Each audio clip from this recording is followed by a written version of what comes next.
Balita Nationwide. Ilan pa sa ating mga balita mga kabrigada.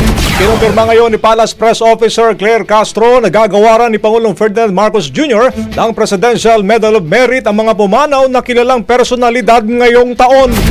Kabilang dito si Nora Honor bilang National Artist, Asia's Queen of Songs sa Pilita Corrales, ang batikang aktres na si Gloria Romero, ganun din ang Asia's Best Female Chef na si Margarita Flores.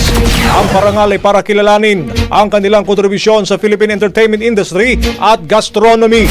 Gaganapin ang paggawad ng parangal sa Malacanang sa Mayo 4 ng taong 2025. Si Nora Honor ay pumanaw noong April 16, April 12 naman sumakabilang buhay si Pilita Corrales, habang February 11 si Margarita Flores at January 25 si Miss Gloria Romero. Brigada Balita Nationwide. Ang bahaging ito ay hatid sa atin ng Standout ES4 Capsule. Simulang tuparin ang pangarap ng iyong anak. And stunting now,